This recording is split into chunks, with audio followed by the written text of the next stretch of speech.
A very warm greeting to all of you. I am Tilagavati from India, working at Kovai Medical Center and Hospital, Coimbatore. Today, I would like to share my experience on open repair of ruptured thoracoabdominal aneurysm on a modified ECMO circuit. Open repair of TAAA is a high-risk surgery associated with significant morbidity and mortality due to intraoperative ischemic complication.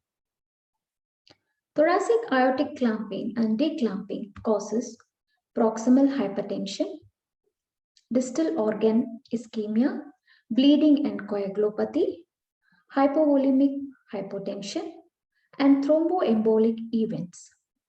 But the perfusion techniques can overcome these challenges. We had a patient, 55 years old male, weighing 60 kgs, presented with severe back pain and fever. He had difficulty in standing and sitting. He was a chronic smoker. The normal Doppler study of carotid vertebral bilateral femoral arteries. His X-ray with increasing bilateral pleural effusion. Procalcitonin was 2.49. WBC count was 15,600. Hemoglobin of 10 grams. His CT aortogram showed Crawford type 1 thoracoabdominal aortic aneurysm with impending rupture, with large juxtaphrenic aortic aneurysm diameter of 7.4 centimeters, with multiple penetrating atherosclerotic aortic ulcer with saccular aneurysm in descending thoracic aorta. It was a mycotic aneurysm. He was contraindicated for endovascular treatment because of mycotic aneurysm, penetrating aortic ulcer with high risk of embolization. He was planned for emergency open repair of ruptured TAAA with prosthetic graft to be interposed under left thoracoabdominal approach. Conventional closed left heart bypass circuit with single lung ventilation was not amenable for this patient because of preoperative instability and increasing bilateral pleural effusion, chances of myocardial and cerebral hypoxia if one lung ventilation fails. Emergency conversion to conventional cardiopulmonary bypass is difficult. This was a modified ECMO circuit with LT 7000 ECMO oxygenator and DP3 diagonal pump with additional cardiotomy reservoir. Why we chose ECMO circuit? As it was a long-term procedure with long pump run, diagonal pump reduces hemolysis.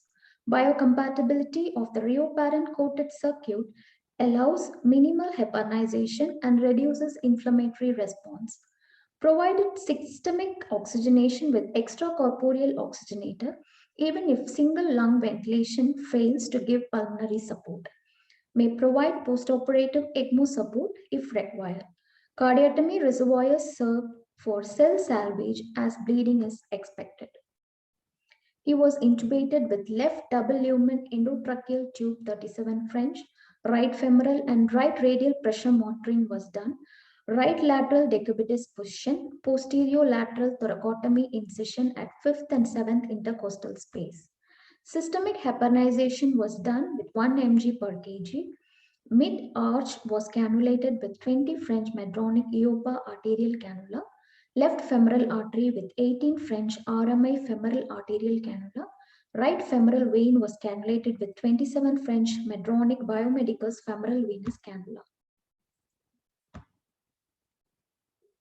Initially, we went on bypass with femoral venous and proximal arterial cannulation to avoid retrograde embolization. The proximal aortic cross clamp was placed at the distal aortic arch proximal to the left subclavian artery, and the distal aortic clamp is placed at the mid-thoracic aorta T4 to T7 region. Then the distal perfusion was started after aortic cross clamp. Mean right radial artery pressure was maintained 70 to 80 mmHg, reduces the risk of spinal cord injury and provides cerebral and myocardial protection. Mean right femoral artery pressure was maintained 60 to 70 mmHg for renal and other distal organ protection. These are the perfusion management. Pump flows was around 3 to 3.5 liters per minute with mild hypothermia 32 degrees Celsius. Pre-pump pressure was 25 to 35, pre-membrane pressure was 180 to 190, post-membrane pressure was 135 to 145, gas flows 1.5 liters per minute, FiO2 of 60%, steroid and mannitol was given. This was the modified ECMO circuit, diagonal pump and ECMO oxygenator. Additionally, cardiotomy reservoir, bubble trap, and the hemoconcentrator was added. It plays a major role in massive transfusion, rapid volume expansion to correct hypovolemic hypotension. The blood from the cardiotomy suction was carefully given back to the proximal end of the pump through a bubble trap. Bubble trap was used to avoid if any thrombus entering the circulation. Conventional ultrafiltration was done to maintain desired hematocrit. Vigilant monitoring of the perfusionist is required. Risk of reservoir getting emptied out as the blood is transfused in the negative pressure end of the pump. Cardiotomy reservoir should be clamped immediately after transfusion. Heparinized saline was added frequently to the reservoir as it comprises filters which tends clotting of the blood. 24 mm Vascotec Dacron graft was woven. Proximal anastomosis clamp time was 15 minutes. The clamp was moved distally to the prosthetic graft. Supraciliac aorta was clamped. Patient was rewarmed after distal anastomosis. Just before releasing the cross clamp, the distal perfusion was stopped. Mannitol and sodium bicarb was added. Hemodynamics were stable. Weaning of bypass was uneventful. ECMO time was 3 hours and 24 minutes. Operation time was 9 hours. ACT was maintained 200 to 300 seconds with minimal heparinization. These are the arterial blood gas, which was normal throughout the case with minimum acidosis, and the desired hematocrit was maintained using hemoconcentrator. The reinfused volume was 3.5 liters, blood loss of 3 liters, filtrate was 1500 ml, and these were the products given post-pump. Hemodynamically, he was stable in the ICU. Mediastinal drainage gradually came down. There were no signs of paraplegia, good urine output. He was extubated on second POD.